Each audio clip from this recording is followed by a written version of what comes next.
Bismillahirrahmanirrahim. Assalamualaikum warahmatullahi wabarakatuh.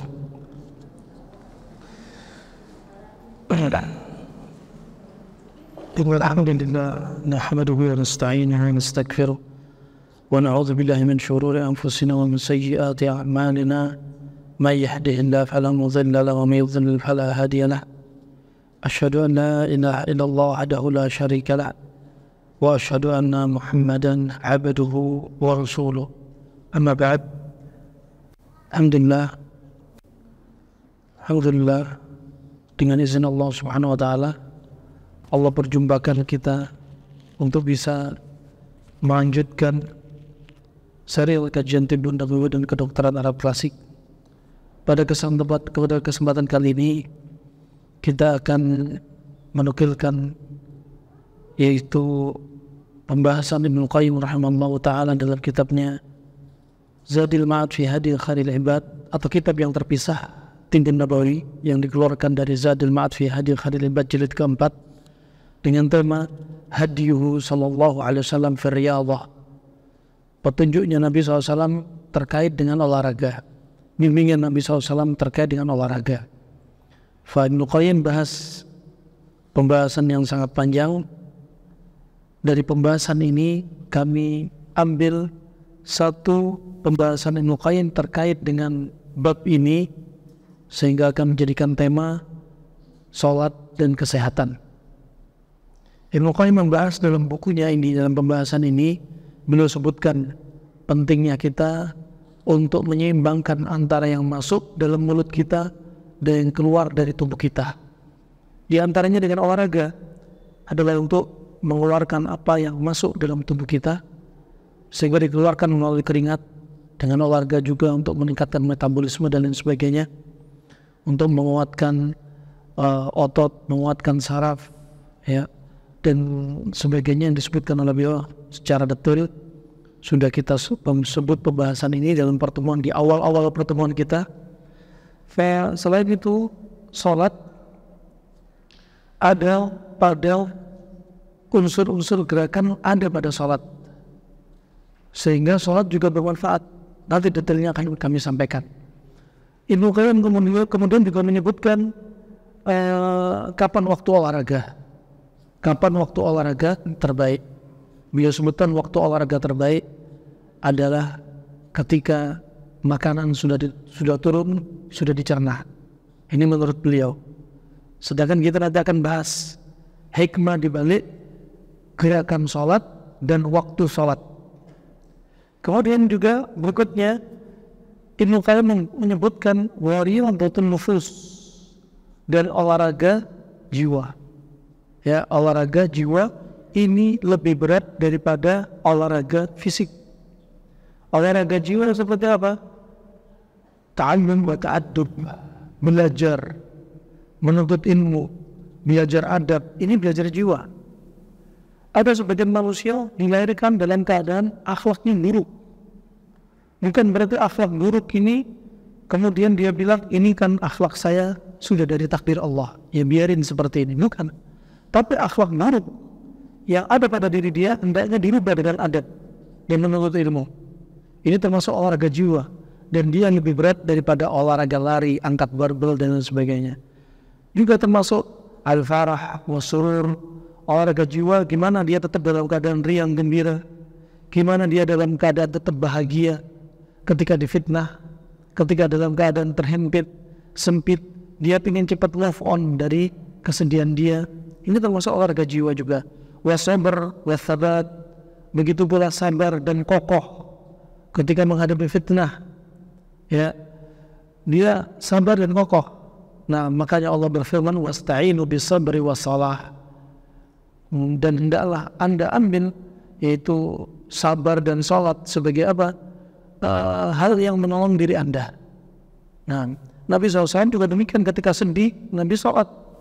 Ya Bilal aqimis salat arihna biha. Ya Bilal, ayo tegakkan salat, hati ini tenang kalau kita salat. Nah, juga al-iqdan was-samahah, banyak memberikan apa? Rasa maaf.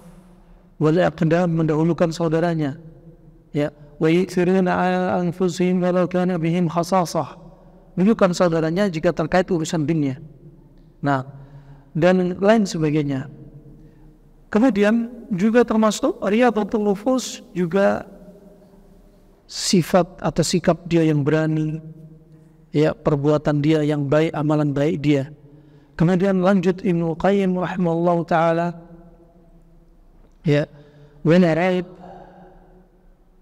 tak ragu lagi, anna salata nafsaha fiha min hifdhi sihhatil badani, bahwasanya hakikatnya salat itu sendiri, pada salat itu terdapat penjagaan kesehatan badan. Bahkan bukan hanya kesehatan badan dan fisik dia, sekaligus psikis dia, ya.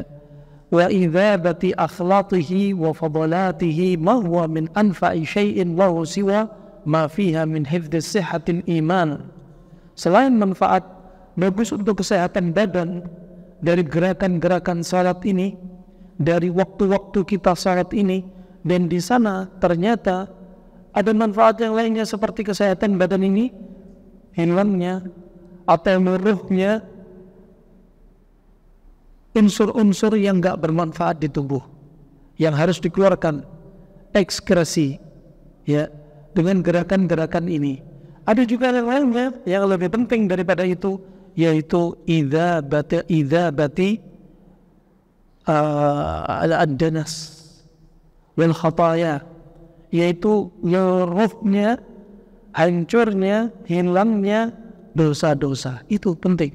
Wasala ila salah wal jum'ah ila jum'ah wa ramadan ila ramadan mukaffiratun lima bainahum lima ijtunibatil kabair.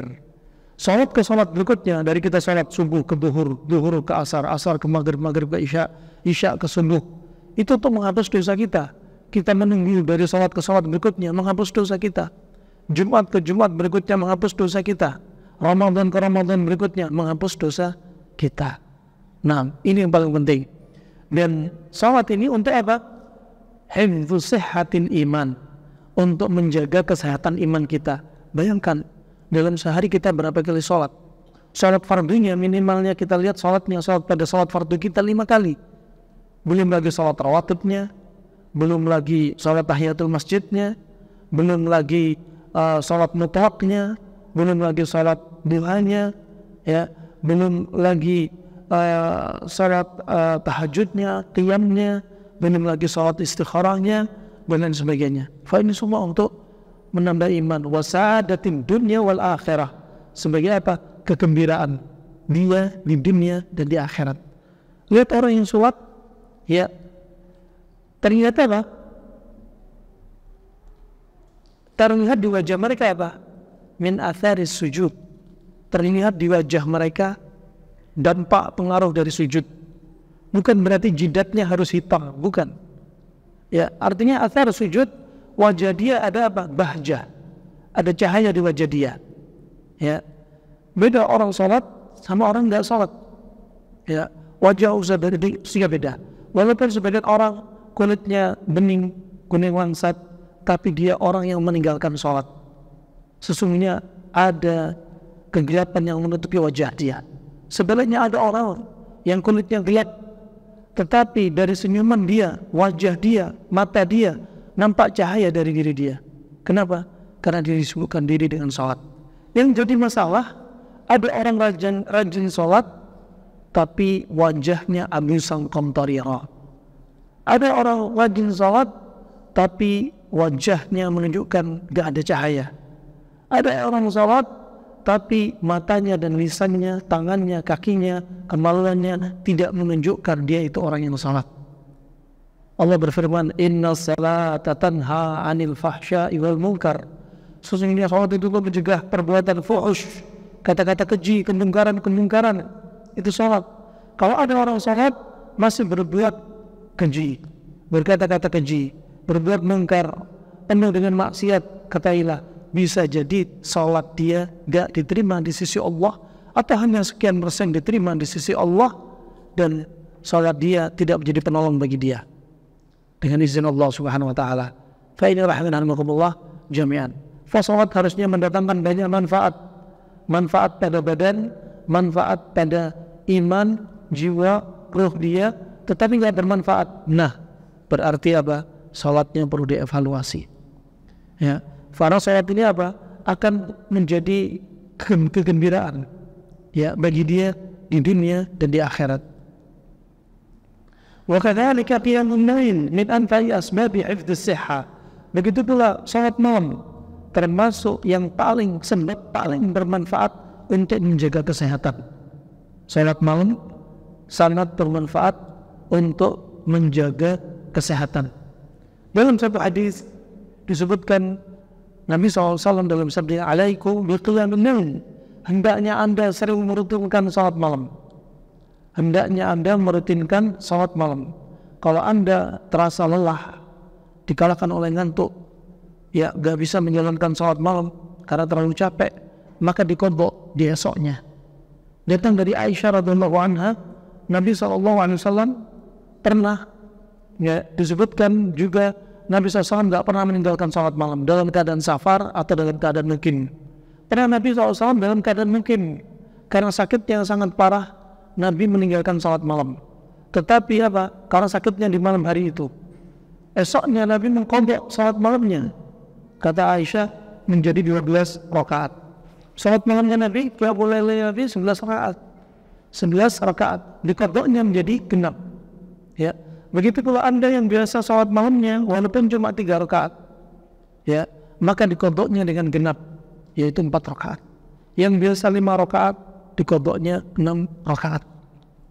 Nabi dalam sabdanya, "Alaikum biqiyamil lail." Hendaknya Anda sering salat malam. Ya.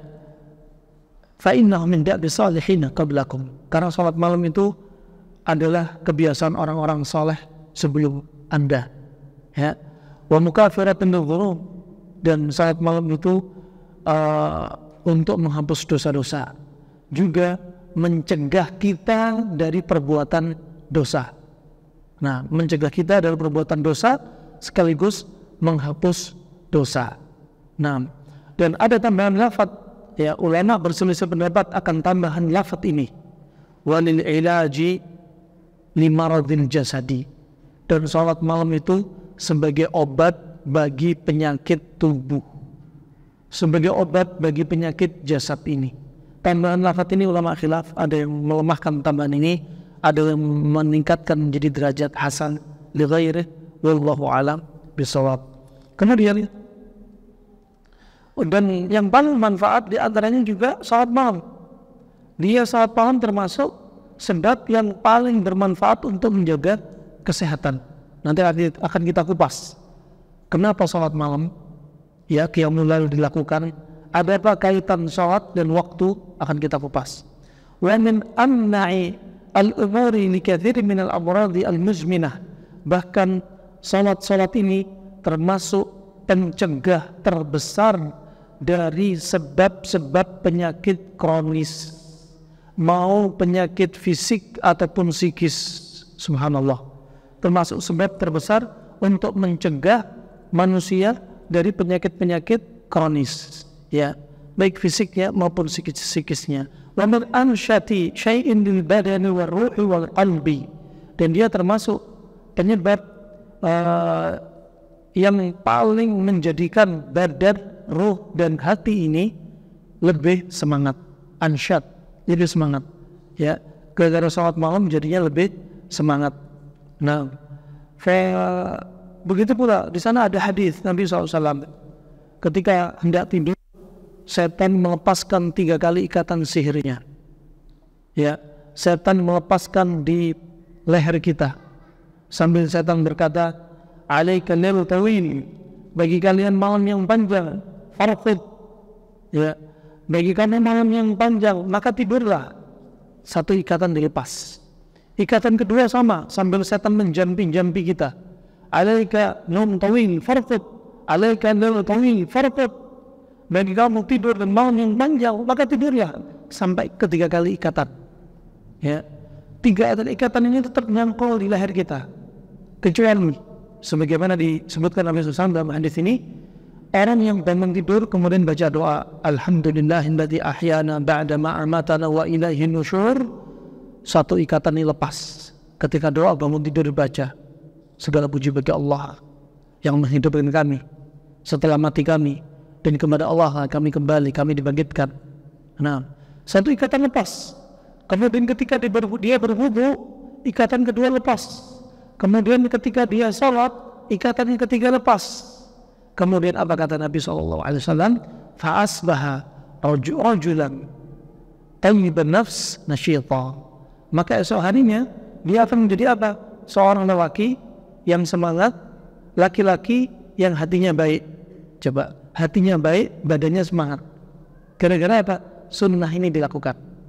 Karena dia, walillah, kalau sunnah-sunnah ini ditinggalkan, tiga amalan ini ditinggalkan, atau salah satu dari tiga ini diamalkan, akan menimbulkan apa? Fa'asbaha khabithan nafs kaslana. Maka dia akan menjadi apa? Jiwa yang biru dan menjadi pemalas. Bangun tidur mukanya bete. Ya, bangun tidur sudah masam. Bangun tidur sudah marah-marah. Bangun tidur suka mencela, suka memaki. Bangun tidur udah gak punya apa, ruh yang baik, dan badannya juga mas. Ini diantara sunnahnya. Nah, makanya bangun tidur salat malam ini juga yang paling manfaat untuk badan, ruh kita dan hati kita. Kama fi sahihain, dan sebagaimana dalam sahihain dari hadis yang kita sampaikan barusan, bahwasanya dari Nabi SAW, dari Abu Hurairah radhiyallahu anhu meriwayatkan Nabi bersabda, yaqidu syaitanu ala qafiyati ra'si ahadikum idza huwa nama thalatha uqadin yadribu ala kulli uqdatin alayka nailun tawilun farqud fa in huwa istayqadha fa dhakara Allah in hallat uqdatun fa in tawadda'a in hallat uqdatun thaniyah fa in salla in hallat uqdahu فإن حلت عقده كلها فأصبح نشيطا طيب النفس وإلا أصبح خبيث النفس كسلانا. Ini makna hadis yang tadi kita sampaikan dari hadis Abu Hurairah riwayat Imam Bukhari, Imam Muslim. Ini rahimahullah. Sekarang kita ingin perhatikan bahwasanya salat ya termasuk ibadah, bahkan ibadah yang ditetapkan dalam syariat-syariat samawiyah. Ya. Dan di sana ada gambaran-gambaran cara menunaikan ibadah. Ya. Dan cara menunaikan ibadah dari nabi-nabi dan rasul sebelumnya beda-beda. Nah, berkata Al-Qurtubi menukilkan dari Al-Qushayri, berkata inna Allah Ta'ala la yukhalli zamanan min syara' wa lam yukhalli syara' min salah. Sesungguhnya Allah Subhanahu wa taala tidaklah pernah Allah tidaklah pernah yaitu apa? menjadikan umat-umat ini yaitu kosong dari syariat. Tidak pernah. Dan Allah tidak akan membiarkan syariat kecuali apa? Di situ ada salat. Ya. Dan salatnya bagaimana? Gambarannya beda-beda cara menunaikannya. Salat para nabi sebelumnya beda-beda. Seperti disebutkan dalam riwayat bahwasanya Nabi Sulaiman ada tempat salat, musolanya khusus. Dan dia juga salat. Tapi tata cara salatnya Nabi Sulaiman beda dengan Nabi Muhammad SAW. Demikian pula para nabi dan para rasul sebelum Nabi SAW punya syariat yaitu salat. Nah, tapi bagaimana salatnya berbeda-beda. Kemudian lafaz salat kalau kita perhatikan di dalam Al-Quran ya sering kita dapat itu lafaz salat. Ya, lafaz salat. Ada yang mengatakan salat, kenapa dinamakan salat? Karena pada salat itu banyak didapati doa-doa. Ya, makanya tak lepas kita ada rukun Islam, ada rukun iman. Rukun Islam ada 5. Ya, pertama syahadat, kemudian salat, zakat, puasa, haji. Di sini dari rukun Islam saja disebutkan oleh Imam Al-Mawardi dalam kitabnya Adabud Dunya wad Din, bahwasanya dalam rukun Islam menunjukkan apa? Indahnya syariat Islam. Sayangnya Allah Subhanahu wa taala kepada hambanya. Pertama kita hanya syahadat cukup dengan lisan. Walaupun akhirnya nanti kita harus belajar tentang hukum dari la ilaha illallah, syarat la ilaha illallah, manifestasi bagi mereka mengucapkan la ilaha illallah, arti la ilaha illallah, ya, yang artinya tidak ada sembahan yang berhak disembah kecuali Allah Subhanahu wa taala. Ya, yang mana dengan arti ini Abu Jahal dan yang lain-lainnya enggak mau masuk Islam karena tahu konsekuensinya kalau dia mengucapkan ini akan meninggalkan berhala-berhala mereka. Asyhadu an la ilaha illallah wa asyhadu anna Muhammadar Rasulullah. Asyhadu an la ilaha illallah untuk memanifestasikan ikhlas kita dan menafikan kesyirikan. Wa asyhadu anna Muhammadar Rasulullah untuk memanifestasikan mutaba'ahnya kita. Kita betul-betul mengikuti Nabi SAW dan menafikan semua amalan-amalan yang tidak diajarkan Nabi SAW dalam perkara ibadah. Keluar dari urusan dunia, ada pun dunia luas. Ya, HP, pesawat, mobil, enggak mengapa. Ya, karena urusan dunia. Nah, selama itu halal, ya enggak haram, enggak ada unsur kesyirikan, silahkan. Tapi kalau bicara urusan agama, harus kembali Allah dan Rasulnya. Enggak boleh kita beribadah keluar dari bimbingan Allah dan Rasulnya SAW. Harus disertai dalil. Ini mengikuti Rasulullah dan menafikan segala amalan yang tidak diajarkan Nabi SAW. Itu setelah mengucapkan syahadat. Bukan syahadat diucapkan dengan lisan, gampang. Kedua, lain, yaitu salat. Lisan ditambahi dengan gerakan. Lisan yaitu zikir-zikir tentang salat, terkait salat. Gerakan terkait salat, tambahi gerakan. Ketiga baru zakat. Ya. Dan zakat ini jadi rukun Islam yang ketiga atau dalam riwayat keempat. Kenapa demikian? Karena zakat terkait dengan harta. Dan urusan harta, banyak manusia yang kikir bakhil pelit dengan harta. Oleh karena itu mereka berpikir berlipat-lipat ketika mengeluarkan harta untuk Allah Subhanahu wa taala. Nah, mengkhawatirkan dirinya miskin dan sebagainya. Ini termasuk sayangnya Allah kepada hambanya. Seandainya zakat menjadi rukun Islam yang pertama, sedikit sekali umat manusia masuk Islam. Indahnya. Nah, kemudian berikutnya puasa. Pada puasa semuanya terkumpul. Kita banyak-banyak zikir. Ya, kita banyak-banyak zikir. Bahkan di antaranya disebutkan, ya, afdalukum fi Ramadan aktharakum dzikra, kata Nabi dalam hadis yang sahih. Sebaik-baik Anda di bulan Ramadan ada yang paling banyak zikir. Bahkan Ramadan dijuluki Syahrul Quran, banyak-banyak membaca Al-Quran. Begitu pula di Ramadan tambah lagi, bukan hanya zikir, tambah gerakan.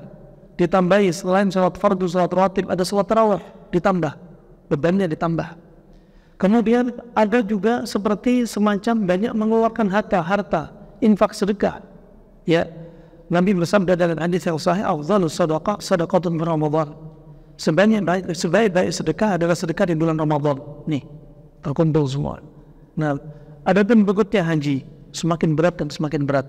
Kemudian rahimahumullah, salat, ada yang menamakan salat, di antaranya dia menamakan salat. Kenapa? Karena salat itu ada pada ruku dan sujud. Ya, ruku dan sujud. Ketika ruku dan sujud nanti ada apa? Biraf'is salah, yaitu bangkit dari ruku dan sujud. Nah, ini dinamakan salat. Dan lafaz tentang salat datang di dalam Al-Quran Al-Karim sekitar 100 tempat. Dengan kaidah usul fiqh, indala ala syai' dala ala annahu fihi syai'. Kalau di sana menunjukkan sesuatu, berarti ada sesuatu yang lain di situ, ada pentingnya sesuatu itu. Kalau lafaz tentang salat diulang-ulang sampai 100 kali, berarti apa? Salat ini adalah hal yang besar. Salat ini adalah hal yang penting. Salat ini adalah untuk bekal kita. Salat ini adalah untuk menjaga kita dan seterusnya. Nah, saya datang juga di antaranya tentang makna salat. Salat punya makna yang begitu banyak. Ya, salat punya makna yang begitu banyak. Nah, ada juga diartikan as-sana 'alal 'abd, pujian bagi hambanya. Ada diartikan salat yaitu as-salah al-mafruḍah. Maksudnya adalah salat wajib. Ada salat diartikan ad-du'a wal istighfar, ya. Wa salli 'alaihim inna salataka sakanan lahum. Inna salataka sakanun lahum. Nah, Begitu pula salat bisa bermakna qiraatul Quran, ya, wala tajhar bi salatik. Alhamdulillah. Kemudian salat bisa diartikan salat al-khauf, salat jenazah, salat Jum'ah, ya, salat jamaah, ya. Begitu pula salat diartikan makanul ibadah, tempatnya ibadah, dan seterusnya. Kemudian kita ingin perhatikan yang berikutnya. Kalau kita tadabburi, tadi sudah kita bahas apa sih kaitan sholat dan kesehatan. Kita akan kupas tentang waktu sholat dahulu, ya. Terlebih akan kita kupas pertama adalah waktu sholatnya. Apa manfaat waktu sholat dan kaitan waktu sholat dan kesehatan? Ibnu Taimiyah tadi sudah menyebutkan bahasanya, ya, bahasanya sholat ini, ya, bermanfaat untuk tubuh, hati kita, ruh kita, badan kita, jasmani kita, jasad kita ini bermanfaat. Ya, termasuk sholat malam adalah yang paling banyak manfaatnya untuk menjaga kesehatan. Sekarang kita ingin lihat dari sholat ini, Allah dilihat dari waktunya, ternyata punya manfaat yang sangat agung, punya manfaat yang sangat agung.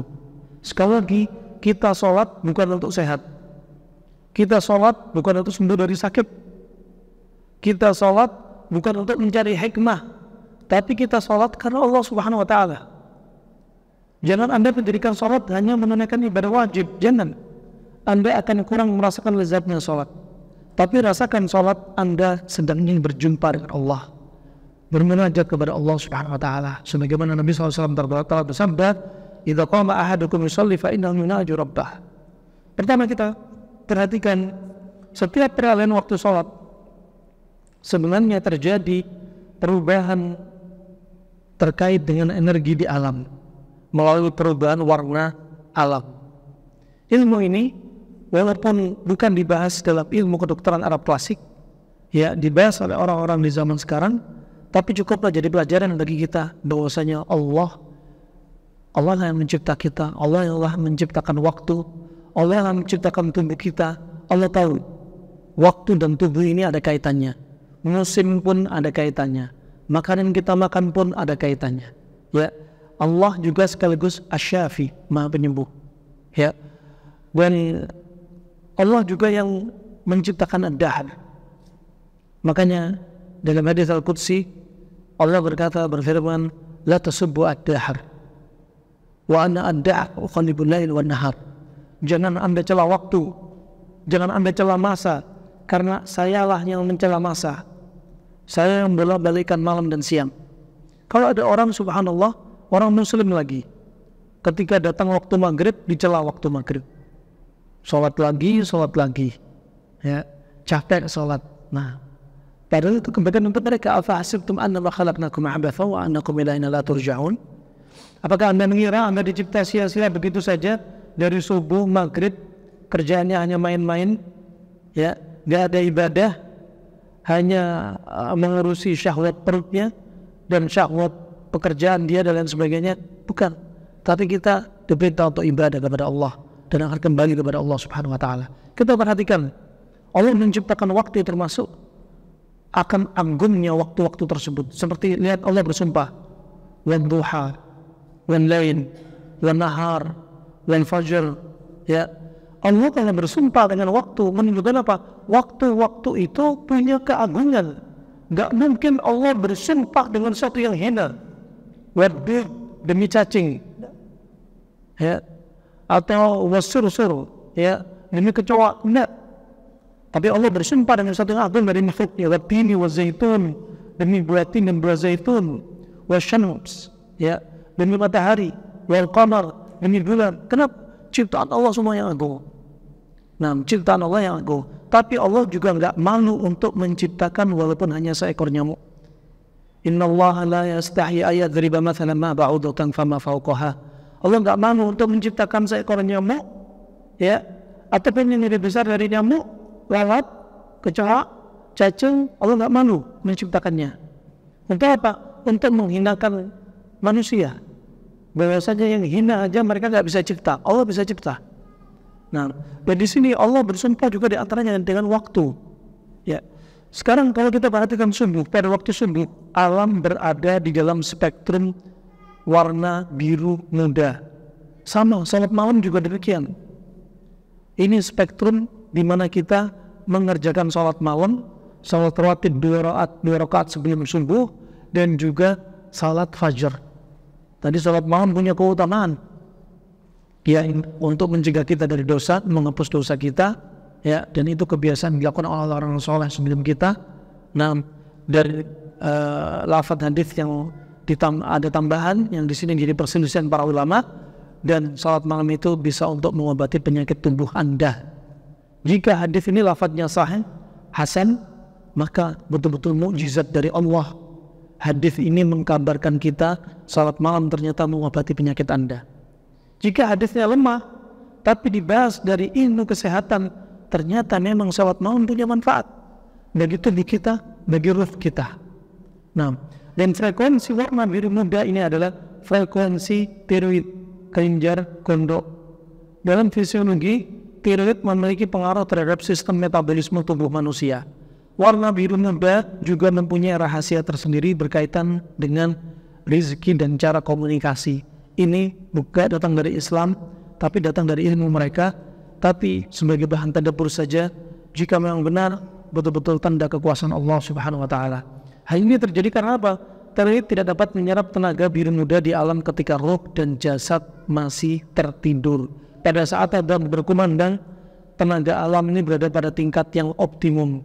Makanya tak heran, bangun tidur tadi baca doa, ya, kemudian wudu, kemudian sholat, untuk apa? Melepaskan 3 ikatan setan ketika kita tidur. Kalau 3 ikatan ini lepas, kita, kata Rasulullah, akan menjadi apa? Jadi manusia yang semangat dan hatinya baik. Terkait dengan tiroid, Anda perhatikan orang yang punya masalah tiroid dan lepas dari 2 sebab. Sebab karena makanan yang kacau, 2 sebab karena psikis. Kalau orang sudah hatinya nggak baik, yang dendam, sedih berlebihan, amarah berlebihan dan sebagainya, tiroid juga ikut membengkak. Nah, fa'idah rahimahumullah jami'an, dan tenaga ini kemudian diserap oleh tubuh kita, terutama pada waktu kita ruku dan sujud. Ruku dan sujudnya punya manfaat, waktunya punya manfaat. Nah, dan tiroid di leher ketika ruku, bagaimana posisi kita? Kepala lebih ketika ruku sejajar, ketika sujud semakin rendah, ya. Kemudian dari sisi maknawi, ketika ruku dan sujud, saat itulah dosa-dosa dia digugurkan.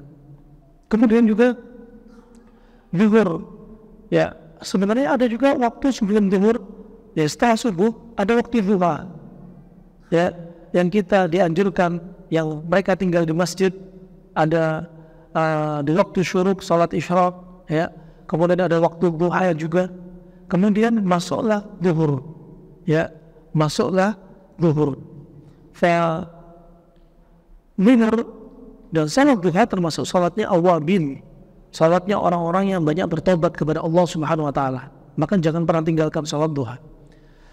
Kemudian zuhur, ketika memasuki waktu zuhur, adapun salat fajar 2 rakaat sebelum fajar, khairun minad dunya wa ma fiha, lebih baik daripada dunia dan yang seisinya. Makanya ulama menjadikan barang siapa ketinggalan salat 2 rakaat sebelum fajar untuk diqadha. Imma diqadha setelah salat subuh, aslinya dilarang, tapi karena ada pengecualian dalil tak mengapa. Imma diqadha juga di setelah syuruk, ya. Nah, kemudian zuhur, ketika memasuki zuhur, warna alam mulai menguning dan berpengaruh terhadap perut dan sistem pencernaan manusia secara keseluruhan. Warna ini juga memiliki pengaruh terhadap liver. Di samping itu, warna kuning juga mempunyai rahasia yang berkaitan dengan keceriaan seseorang. Jadi mereka yang selalu ketinggalan atau melewatkan sholat zuhur berulang-ulang akan menghadapi masalah sistem pencernaan. Ini teori-teori bukan kedokteran Islam, tapi kita perhatikan sebagai bahan tadabbur. Sekali lagi, untuk menghayati agungnya ciptaan Allah Subhanahu wa Ta'ala dari waktu dan tubuh kita ini terkait dengan sholat. Makanya setelah zuhur, waktu yang cocok untuk makan siang, ya, waktu setelah duhur cocok untuk makan siang, dan makan siang makan berat itu juga cocok karena sistem pencernaan untuk mencerna yang berat-berat. Kemudian berikutnya waktu asar. Waktu asar warna alam berubah menjadi orange. Ya, hal ini memiliki pengaruh yang cukup signifikan terkait dengan apa? Kondisi prostat, uterus, ovarium, testis, dan sistem reproduksi secara keseluruhan. Makanya Ibnu Qayyim juga Imam Syafi'i menjadikan tidur di siang hari menjadi 3. Tidur di malam hari yang kita bahas, tidur siang harinya yang kita bahas. Yang pertama, kalau tidur setelah subuh namanya haililah. Ya, kalau Ibnu Qayyim disebutkan khurqun, kalau Imam Syafi'i disebutkan hailulah. Ya, nggak ada dalil khusus melarang tidur setelah sholat fajar dari Nabi, nggak ada dalil khusus. Demikian yang disampaikan Syekh bin Baz. Dan Anda banyak dapati mungkin ketika di Arab, aktivitas di Arab, toko-toko masih tutup habis subuh. Kenapa? Karena mereka sebagian besarnya masih banyak yang tidur. Ya, hidup mereka di malam hari kadang sampai tengah malam. Mereka ganti tidurnya setelah fajar. Kalau ada kebutuhan, malamnya begadang, malamnya lelah, dikodok setelah fajar, ya, dia ingin istirahat tidur, tak mengapa. Ya, asal tidak jadi rutinitas. Nah, ada pun Imam Syafi'i, Ibnu Qayyim, mereka sering menjadikan tidur setelah fajar menjadi rutinitas akan menyebabkan apa? Dinamakan hailulah atau hurqun. Kenapa dinamakan hailulah? Li'annahu yahillu anka rizq. Karena bisa menjauhkan Anda dari rizki. Rizki saatnya keberkahan dibagi-bagi. Ya, hurqun akan membakar rizki. Nah, maka ketika dibutuhkan saja tidur setelah fajar.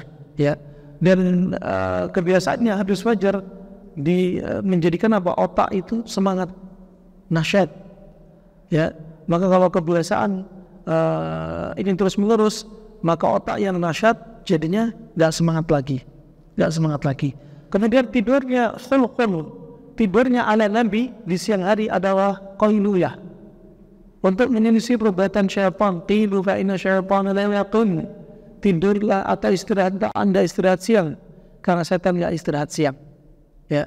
Kemudian berikutnya tidur di sore hari, ba'da asar, antara asar dan maghrib, dinamakan ailulah.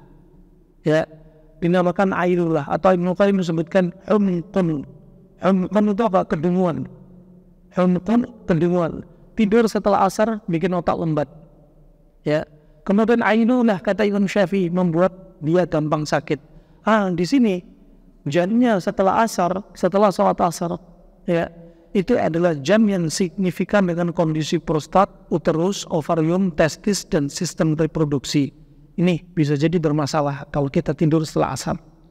Nah, kalau jadi rutinitas. Kemudian maghrib menjelang maghrib adalah warna alam menjadi kemerahan. Makanya tak heran, ya, ketika warna merah ini sudah hilang, nanti berikutnya akan masuk waktu isya.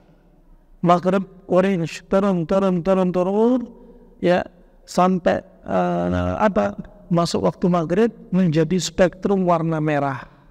Nah, makanya tak heran ketika waktu maghrib ini para orang tua bergegas menutup pintu-pintu dan bergegas agar anak-anak kecil tidak bermain di luar rumah. Ya, tidak bermain di luar rumah. Ya, apalagi anak yang masih baby. Ya, anak yang belum bisa zikir, membentengi diri mereka. Kenapa? Karena pada waktu itu disebutkan Nabi SAW apa? Waktu lintishari syayatin, waktu di mana setan sedang gentayangan nyendar kemana-mana. Ya, anak yang masih balita belum bisa apa-apa zikir, bawa ke rumah, masuk rumah, jangan dibawa keluar. Nah, waktu spektrum seperti ini selaras dengan frekuensi jin dan iblis. Pada waktu ini jin dan iblis amat bertenaga karena mereka beresonansi atau ikut bergetar dengan warna alam. Ya, ini teori-teori mereka. Nah, karena dia disebutkan juga oleh mereka bahwasanya agar orang-orang yang berjalan dalam perjalanan berhenti sejenak. Makanya di sana ada keutamaan. Keutamaan apa? Orang yang berdiam diri antara maghrib dan isya di masjid. Orang yang berdiam diri antara maghrib dan isya punya keutamaan, ya, punya keutamaan. Mereka sedang perjalanan pun hendaknya berhenti sejenak dan mengerjakan sholat maghrib. Hal itu lebih baik, lebih aman, karena pada waktu lebih banyak interference, ya, atau tumpang tindihnya dua atau lebih gelombang yang berfrekuensi. Nah, dan menimbulkan fata morgana yang dapat merusak penglihatan. Ini ilmu duniawi yang mereka teliti. Kemudian waktu isya, sedangkan waktu isya alam berubah menjadi nila, ya, menjadi selanjutnya gelap. Dan waktu isya menyimpan rahasia ketentraman dan kedamaian yang frekuensinya sesuai dengan sistem kontrol otak. Sebagian menyebutkan waktu isya tubuh kita itu mengeluarkan hormon yang dikenal dengan nama serotonin. Hormon itu yang membuat kita diantar ke rasa ngantuk. Badan kita mulai luluh, lemas, ngantuk, ya. Kemudian mata mulai redup, otak juga demikian, sering menguap. Ini memang asalnya setelah isya tubuh kita mengeluarkan serotonin. Makanya kebiasaan Nabi SAW, sebagaimana disebutkan para sahabat, nah Nabi SAW ayyanam qabla isya wa al-kalam ba'da isya. Ya, Nabi membenci orang yang tidur sebelum isya, dan Nabi membenci orang banyak bicara setelah isya. Ya, adapun Nabi SAW yang dilakukan setelah isya seringnya Kana samara ma'a ahli. Nabi seringnya bercengkrama, bincang-bincang ringan dengan istrinya. Imam bincang ringan sambil duduk. Atau bisa jadi diartikan zaman sekarang pillow talk, ya. Nah, bincang-bincang ringan sampai akhirnya Nabi kemudian menyiapkan dirinya untuk tidur. Ada tuh beberapa Ramadan khusus, apalagi di 10 hari terakhir, Nabi menghidupkan semua malamnya nggak tidur. Kenapa? Karena ada keutamaan di malam 10 hari terakhir, bahkan di malam Lailatul Qadar. Ya, asal hukumnya Nabi seringnya istirahat selepas isya, lama kemudian Nabi istirahat. Istirahatnya Nabi di awal malam ini. Ya, kalau ada orang susah tidur, nggak lepas dari dua penyebab. Pertama, gara-gara makanan dia. Makanan yang kacau bikin hormon kacau. Kedua, gara-gara psikis dia. Ya, makanan dan psikis kalau bermasalah, harusnya setelah isya yang keluar itu adalah serotonin, tapi yang keluar adalah adrenalin dan kortisol. Tak heran, ya, habis sholat isya tensi malah naik, habis sholat isya asam lambung naik, habis sholat isya malah mata sulit dipejamkan, habis sholat isya malah pingin banyak aktivitas. Ini karena mulailah kacaunya hormon dia. Nah, jami'an. Ini hikmah dibalik apa yang Nabi ajarkan. Makanya laqad kana lakum fi rasulillahi uswatun hasanah liman kana yarjullaha wal yawmal akhir. Sungguh pada diri Rasulullah itu ada contoh yang baik. Mau urusan dunia, lebih-lebih urusan agamanya, pasti ada contoh yang baik. Ya, Allah juga berfirman, laqad khalaqnal insana fi ahsani taqwim. Sungguh kami telah ciptakan manusia dengan sebaik-baik ciptaan, anatominya dan fisiologinya. Allah ciptakan kita habis isya, aslinya kita tidur. Allah tahu, ya. Allah ciptakan waktu isya juga memang untuk kita istirahat. Nah, Allah Maha mengetahui. Allah mencipta kita, Allah mencipta waktu. Ya. Nah, ada di antara kita sakit bisa jadi kenapa? Makanan kacau, pola tidur kacau, ya, pola pikiran kacau dan lain sebagainya. Kemudian kita mendekatkan diri kita kepada penyebab-penyebab penyakit, radiasi, ya, dan lain sebagainya, sehingga kita sakit. Fa ini rahimakumullah jami'an. Maka dia tidur dalam keadaan mengikuti irama ritme tubuh kita, akan didapati yaitu tidur yang betul-betul bermanfaat. Jika kita lihat kebiasaan Nabi kalau tidur mematikan lampunya, ya, ini menunjukkan mata kita juga istirahat total. Kalau kita ngidupin lampu, ya, kalau mata kita tertutup, cahaya lampu masih masuk. Di masa silam di masa Nabi, lampunya itu seperti semacam burnus, ya, dan lain sebagainya. Lampu-lampu yang ada minyaknya dimatikan. Kenapa? Karena khawatir terwaiset, seperti tikus-tikus yang nyenggol lampu kemudian bisa jatuh, bisa kebakaran. Makanya dianjurin untuk matikan lampu. Di zaman kita nggak seperti di zaman masa silam, ya, tetapi tetapi cahayanya juga akan mengganggu mata kita. Ini rahmatullah jami'an. Kemudian qiyamul lail, salat malam. Ya, salat malam yang kita sebutkan tadi, bahwasanya salat malam ini termasuk yang paling banyak punya manfaat, ya, banyak punya manfaat. Sampai pernah ditanya, yaitu apa, seorang imam, ya, ulama di Malaysia, ditanya, kenapa saya susah salat malam, menegakkan salat malam. Disebutkan oleh dia bahwa salat malam itu syarafullah, ya. Kemudian la ta'sifin nahar, yang mengucapkan ini adalah Ibrahim bin Adham. Muridnya ditanya, kenapa saya selalu susah menegakkan salat malam? Disebutkan beliau, la ta'sifin nahar, janganlah Anda berbuat maksiat di siang hari, ya. Wal qiyam syaraf, karena menegakkan salat malam itu adalah kemuliaan. Wa syarafullah la yu'ta lil 'asi, dan kemuliaan dari Allah tidak diberikan kepada orang-orang yang berbuat maksiat di siang hari. Ini di antaranya. Ya, tinggalkan maksiat dalam siang hari buat kita bisa salat malam. Salat malam tidak harus 11 rakaat. 3 rakaat pun rutin lebih baik daripada 11 rakaat tapi nggak rutin. Yang balik memang 11 tapi rutin. Tapi kalau nggak mampu, 3 rakaat rutin lebih baik daripada 11 tapi nggak rutin. Nabi juga pernah ditanya, ya, tentang amalan yang terbaik, ya ada amalan yang amalan yang rutin walaupun sedikit, ya, amalan yang apa, dawam lain qal, ya, dawam lain qal, amalan itu terus menerus walaupun amalan itu apa, walaupun amalan itu sedikit. Ini yang perlu diperhatikan rahimahullah jami'an. Kemudian yang berikutnya, wasiat para ulama juga, biar bisa salat malam, usahakan siangnya qiyamul lail, usahakan siangnya qailullah. Biar bisa qiyamul lail, siangnya ambil istirahat siang, malamnya biar bisa ada salat malam, ya.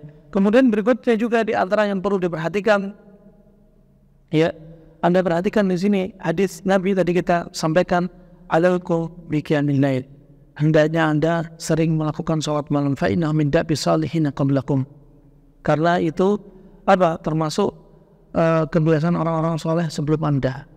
Salat malam ini bisa mencegah kita dari apa, dari perbuatan dosa, dan menggugurkan kita dari dosa-dosa kita. Dan lafaz yang terakhir inilah yang kami sebutkan tadi, ya, apa, walil ilaji lida'il jasadi, sebagai obat bagi jasad, penyakit tubuh Anda. Nah, sekali lagi ini yang disebutkan khilaf oleh para ulama dari lafaz yang terakhir ini. Kalaupun lemah tapi ada hikmahnya, kalaupun sahih maka itu mukjizat betul-betul dari Allah Subhanahu wa taala melalui tim pendahului dari hadis yang seperti ini. Fa qiyamul lail, selepas tengah malam, alam ini mulai bersinar warna putih merah jambu, dan kemudian berubah menjadi ungu. Kalau sholat subuh tadi apa? Merah muda. Sedangkan sholat malam ini beda. Perubahan warna ini selaras dengan frekuensi kelenjar pineal, otak kecil, kelenjar pituitari, bawah otak, ya, yang dia mengatur, yang dijuluki sebagai apa? Master of gland, rajanya kelenjar, ya, yang besarnya hanya seperti kacang. Dia akan kacau gara-gara makanan dan psikis kita, sehingga tubuh ikut kacau. Kemudian dia juga akan memengaruhi talamus dan hipotalamus, panas pada tubuh. Subhanallah, ajib, ya.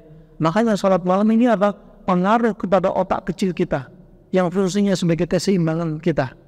Kemudian pengaruh kepada pituitari, ya, organ kecil seperti kacang untuk mengatur hormon dalam tubuh kita, ya.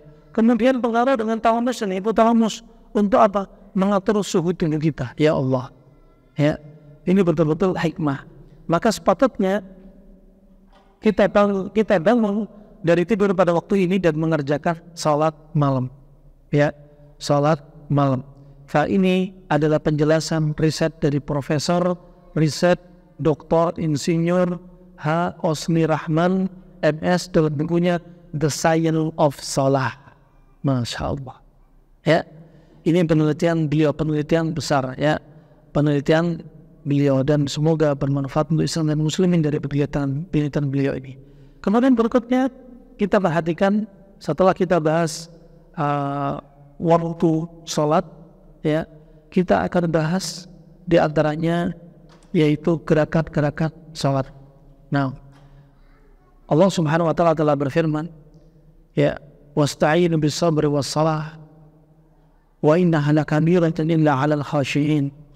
Ya, ini menunjukkan sholat sebagai penolong kita, ya, termasuk untuk menjaga kesehatan kita, menjaga fisik kita, roh kita, hati kita, jiwa kita dijaga. Dengan ini semua dijauhkan kita dari dosa, selalu kita didekatkan kepada ketaatan kepada Allah Subhanahu wa taala. Di antara manfaat salat sebagaimana disebutkan dalam ensiklopedia wanita muslimah ya, Haya binti Mubarak Al-Barik, di situ ada 6 faedah yang didapat dari ibadah salat. Yang pertama, sebagai tanda syukurnya kita kepada Allah Subhanahu wa taala. 1, kita harusnya malu dikasih rezeki oleh Allah tapi nggak bersyukur, harusnya malu. Wujud syukur kita adalah dengan sholat atau banyak sholat. Kemudian dengan sholat manusia akan selalu ingat kepada Allah Subhanahu wa taala. Ya, selalu ingat Allah sehingga menuruti batas-batas hukum. Sebagian manusia hidup di dunia, dia kan hidup bebas, nggak mau diatur, bahkan nggak mau diatur syariat. Jadinya apa? Seperti hewan. Ya, kemana-mana ya, dia nggak tahu ke arah hutan belantara. Dalam keadaan hewan ini nggak mau diatur, ya, nggak diikat, akhirnya masuk hutan belantara dan serigala akan memangsa mereka. Makanya Allah mengatur untuk apa? Untuk kebaikan kita. Yang ketiga, mendidik dan membiasakan manusia hidup teratur dan menghargai waktu. Ya, orang Muslim harusnya orang yang paling disiplin. Ya, disiplin apa? Membiasakan disiplin dan waktu dengan safnya, barisan-barisannya. Disiplin untuk tidak melanggar larangan-larangan sholat, dari bicara, makan, minum, dari ketidakkhusyuan, dari pikiran dia ngelantur dan sebagainya. Yang keempat, dengan diharuskannya bersuci bagi setiap orang yang hendak sholat, baik wudhunya dia, kemudian membersihkan badan dia, pakaian dia dipilih dengan pakaian yang terbaiknya.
lelahnya Anda itu tidaklah kecuali untuk menghapus dosa Anda, tapi dengan syarat Anda sabar, ikhlas. Ya, kalau perlu ridho dan syukur, ini yang terbaik. Tapi kalau Anda sakit, Anda marah, Anda mengingkari takdir, maka akan ada tidak menghapus dosa Anda. Sakit Anda tambah, bisa bertambah, bisa semakin jauh dari kesembuhan, plus dosa Anda ditambah. Nabi bersabda,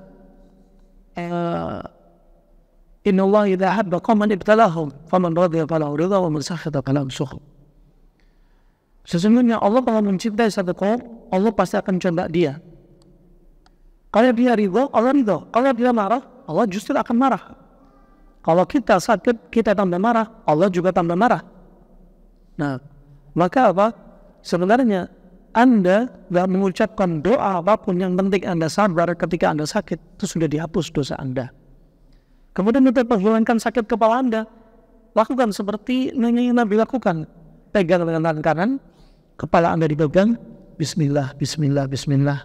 A'udzubillahi min qudratihi min syarri ma ajidu wa uhadir. A'udzubillahi min qudratihi min syarri ma ajidu wa uhadir. A'udzubillahi min qudratihi min syarri ma ajidu wa uhadir. A'udzubillahi min qudratihi min syarri ma ajidu wa uhadir. A'udzubillahi min qudratihi min syarri ma ajidu wa uhadir. A'udzubillahi min qudratihi min syarri ma ajidu wa uhadir. A'udzubillahi min qudratihi min syarri ma ajidu wa uhadir. 7 kali. Bismillahnya 3 kali. Ya. Nah, untuk apa? Obat bagi Anda. Tapi lafaz kayak apapun dzikir yang Anda baca, walaupun lafaz itu dari sunnah, ya, dan lafaz itu panjang menurut Anda, artinya baik menurut Anda, nggak akan bermanfaat kecuali dihadirkan hati yang yakin. Ya, kata Nuqamin Al-Hafidh Al-Mustaghfiri dan yang lain mengatakan, jangan harapkan manfaat dengan tibbun nabawi dan dengan zikir-zikir yang diajarkan Nabi, obat-obat yang diajarkan Nabi, tapi hati Anda nggak ada unsur talaqi bil qabulin, nggak menerima, nggak yakin dengan ini. Berarti apa? Ini doanya orang yang hatinya hati ghaflah, lalai, nggak manfaat. Kemudian herbal untuk sakit radang tenggorokan, Anda pakai kustul hindi. Di sana ada riwayat, alaikum bihadza al-ud al-hindi fa inna fihi sab'a ashfiyah min hadzatum jamin. Riwayat Bukhari dan Muslim. Hendaknya Anda menggunakan kustul hindi karena dia obat untuk 7 macam penyakit. Salah satunya adalah datum jan. Datum jan adalah pleuritis, infeksi paru-paru. Ya, yang kedua, riwayat Imam Bukhari menyendiri disebutkan al-ubra. Al-ubra termasuk masalah infeksi tenggorokan dan juga termasuk amandel. Ya, obatnya dengan apa? Dengan kustul hindi. Bagaimana caranya? Ambil kustul hindi yang serbuk 1 sendok teh, diseduh dengan air panas 1 cangkir, biarkan 15 menit, kemudian siap dikonsumsi, dan jangan diminum itu serbuknya, karena akan berberat ginjal. Jika di tempat kerja, tempat untuk sholat sangat sempit, tidak memungkinkan untuk sujud sempurna, apakah boleh sholat dengan duduk? Ya, wah, tidak kebayang tempat kerja kayak apa, sujud aja nggak bisa. Nah, sujud, batasannya sujud itu seperti apa? Anda sujud, pertama, ya, antara Anda dengan sutra, ya, dan ada sujud yang sujudnya diperbolehkan kita masih bisa sujud kalau apa? Seperti apa batasannya? Mamarul kibish. Kalau kambing sudah lewat. Kambing lewat kan jaraknya pendek banget. Berarti sujudnya kita agak pendek. Tahu mengapa? Cukup. Cukup, ya, kalau memang sempit. Nah, wah, kalau sempit banget ya kayaknya kantor, nggak mungkin kantornya kayak gini ya. Nah, masih bisa dilakukan sholat. Kalau memang kepepet betul-betul nggak ada, ya cari tempat lain, nggak harus di kantor. Kalau Anda memang nggak wajib sholat di masjid bagi kaum ibu-ibu.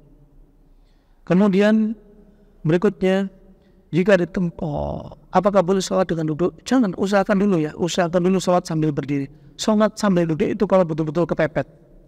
Nabi SAW nggak pernah sholat wajib sambil duduk. Ya, Nabi sholatnya sambil berdiri. Kecuali ketika Nabi betul-betul sakit pada waktu itu, sambil duduk. Kalau imamnya sambil duduk, makmum ikut sambil duduk. Nah, Nabi ketika dalam keadaan mungkin dan safarnya, sering yang sholatnya sambil berdiri, sholat wajib. Kalau sholat wajib berdiri, Kalau musafir jamak qasarnya sambil berdiri, turun dari kendaraan. Ya. Tapi kalau saatnya salat sunnah, salat rawatib, salat duha, salat qiyamul lail, Nabi juga pernah salat di atas tunggangannya. Sambil duduk di atas tunggangannya, boleh. Anda juga demikian. Makanya kalau haji umroh pakai pesawat Saudi Airline, satu-satunya pesawat yang menyediakan musola. Anda bisa sholat sambil berdiri. Kalau ada musola, ya jangan sambil duduk di pesawat. Begitu pula sebagian kereta bisnis, ya, dari Jakarta, Jawa Timur misalkan, ada tempat sholat, ruangan sholat sambil berdiri. Ya jangan duduk, sholat sambil berdiri. Nah, duduk itu kalau memang kondisi nggak bisa. Ya, kalau sakit, ya jelas udzur. Bahkan kalau sakit nggak bisa duduk, bisa berbaring, miring kanan, ya misalkan. Kalau nggak bisa berbaring, miring, ya udah terlentang. Kalau terlentang nggak bisa menggerakkan tangan dan kakinya, cukup dengan kedipan matanya.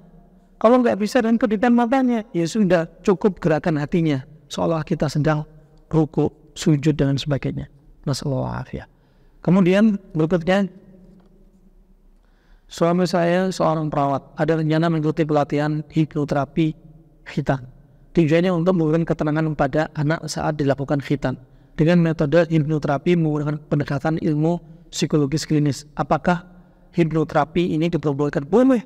Hipnoterapi untuk ibu yang mau melahirkan, hipnoterapi untuk anak yang mau dikhitan boleh, selama nggak ada unsur kesyirikan, selama nggak ada unsur mengosongkan pikiran, hanya merubah mindset dia, tak mengapa. Sebaiknya saat malam itu di jam berapa? Yang paling bagus di sepertiga malam. Anda tinggal hitung. Bagaimana sepertiga malam tinggal hitung? Maghribnya jam 6, subuhnya jam 4. Jam 6 sampai jam 4 itu dihitung berapa jam. Ya, hitung sepertiga akhir berarti berapa? Sepertiga awal, sepertiga dua, sepertiga akhir. Nah, tinggal itu. Wallahu a'lam bishawab. Itu saja bisa saya sampaikan. Semoga Allah mudahkan kita untuk bisa mendatangi sholat fardhinya, sholat sunnahnya, dan sholat malamnya, dan semoga Allah jadikan kita termasuk ahli sholat, dan semoga Allah hapuskan semua dosa kita, dan Allah bangkitkan kita dalam keadaan kita sedikit dosa atau tidak banyak dosa, dan Allah jauhkan kita dari siksa kubur, siksa neraka, dan Allah masukkan kita dalam jannahnya. Amin ya rabbal alamin. Akhirul kalam, jika ada benarnya dari Allah semata, jika ada salahnya karena keterbatasan ilmu saya dan gangguan syaitan, sebaik-baik orang yang salah adalah bertobat kepada Allah Subhanahu wa taala. Apabila taufiq wal hidayah, subhanakallahumma bihamdik, asyhadu an la ilaha illa anta astaghfiruka wa atubu ilaik. Wassalamualaikum warahmatullahi wabarakatuh.